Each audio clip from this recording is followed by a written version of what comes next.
Watching DD India News Hour, I am Ramesh Ramachandran. Going back to the top story, the world, Russia and the US included, is lauding the way India has conducted itself on the world stage. And joining me are Mr. Anil Vadva and Professor Swaran Singh. Mr. Vadva is a former Indian ambassador. He was the Indian envoy to Italy, Thailand, Oman, and Poland. He's also served in Hong Kong and Beijing. Professor Singh teaches at the Jawaharlal Nehru University, New Delhi. Gentlemen, welcome to DD India News Hour. Professor Singh, Putin has praised India for taking an independent stand on the Ukraine-Russia conflict. Putin's also reiterated Russia's support to India's quest for a permanent UN Security Council seat as well.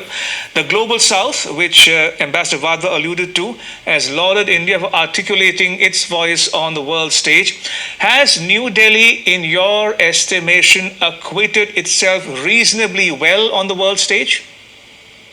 I think, first of all, let us remember that Russian leaders, one after another, have always been standing with India and Indian leaders, and occasionally also praising Indian leaders.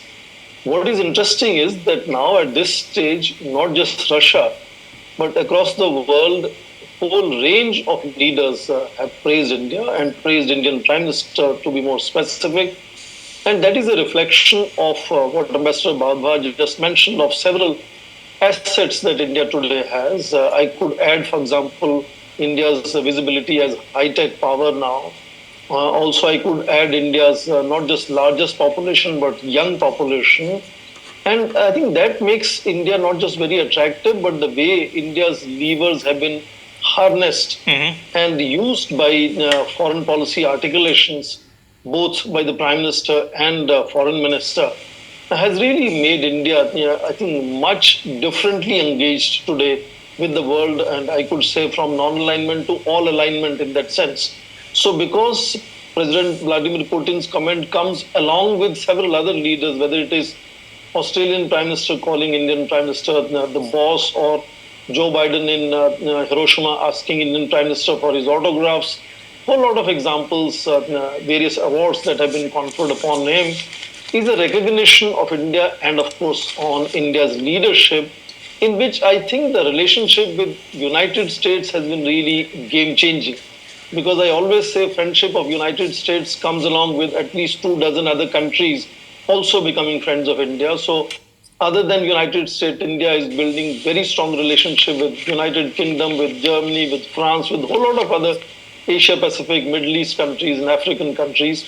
And that kind of hyperactive engagement, I will say, is showcasing that India can contribute to not just welfare and security of its own people, but also at the regional and global level in that sense, in which I think the G20 and G21 now summit meeting was really icing on the cake and showcasing as if India has now arrived. And the convening power of India that was showcased in that summit meeting was really amazing. And I think that has made India a bit of an enigma. And I think more and more people around the world are more curious about India and about India's leaders. And therefore, praise is one part, but engagement is changing fundamentally the way India is being engaged around the world. Professor Singh, a US official, says Washington, D.C. will continue to foster stronger defense ties with India. The official also calls China a pacing challenge. Now, given the stakes involved in the wider Indo-Pacific region, what do you think India and the US should do to insulate the India-US ties from other distractions?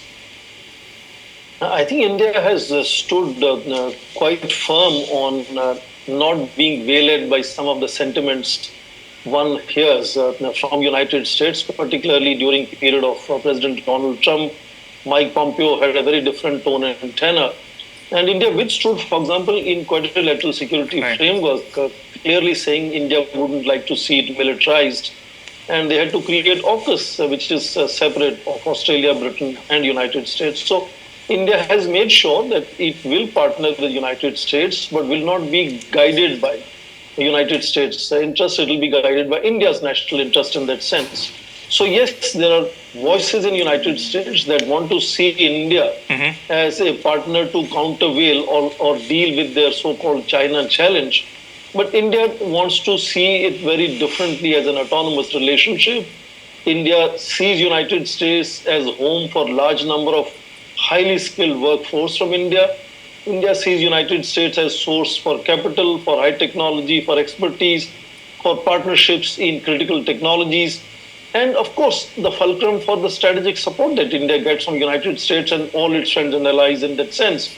And I think in geopolitics, the kind of change that and transformation that has come about in how India is viewed and recognized and how India's assertive approach to foreign policy that you saw, for example, either in the Ukraine crisis or in dealing with the recent episodes with Canada, is really underlined by the fact that United States considers India as a very important partner, even when it knows that India is not going to be falling in line with United States, whether it is on Ukraine or it is on issues like Canada. Right. So I think increasing recognition of India's own stature and leading power role in global affairs. Fair enough. Mr. Wadhwa, Professor Singh, thank you for your time. Appreciate it. Thank you. Thank you.